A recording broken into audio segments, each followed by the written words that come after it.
কৃষ্ণ সমূহ দৰ্শকবৃন্দ আপোনালোকৰ আগত এয়া আমি সেৱা ধৰিছোঁ। কৃষ্ণ অজানিতে ভুল হ'ব পাৰে, সৰ্বগতি অপৰাধ মৰিখন কৰিব। এয়া আমাক আগবঢ়াইছিল এজন বয়োজ্যেষ্ঠ সৰসজ্জাত পৰি থকা নাৰায়ণ চেতিয়া দেউতাই।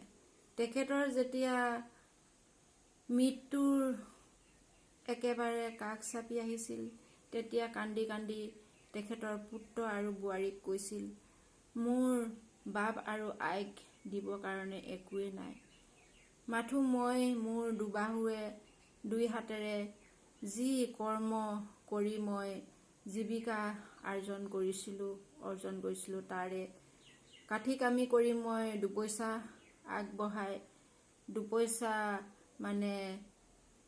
উপাৰ্জন কৰিছিলোঁ, তাৰে মই এয়া হৰিনামৰ মহিমা আৰু এভাগ আছে, সেয়া মই তেখেতলোক বাপ আৰু আইক এয়াকে মই দি যাম। মোৰ অন্তিম সময়ত তেখেতলোকলৈ মই এয়া উৎসৰ্গা কৰিম বুলি কোৱাত তেখেতৰ পুত্ৰ লেখাপানী প্ৰাথমিক শাখাৰ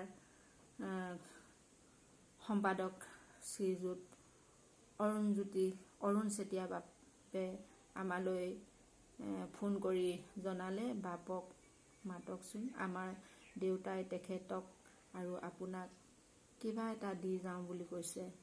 সময়ৰ শেষ অন্তিম সময়ত তেখেতে আপোনালোকক দেখা সাক্ষাৎ কৰিব পালে নথৈ সুখী হ'ব আৰু ঈশ্বৰৰ ওচৰত কিবা এটা অৰ্পণ কৰি যাম।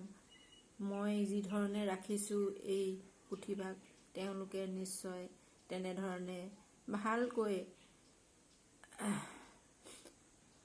ৰাখিব পাৰিব বুলি এই পুথিভাগ আমাৰ হাতত অৰ্পণ কৰি দি থৈ গৈছিল তেখেত সৰসজ্জাত পৰি থকা অৱস্থাতে। কৃষ্ণ, সেয়েহে মই আপোনালোকৰ ওচৰত এই পুথিভাগ আগবঢ়ালোঁ আৰু তেখেতৰ সদ্গতি অৰ্থে প্ৰাৰ্থনা জনাইছোঁ। কৃষ্ণ।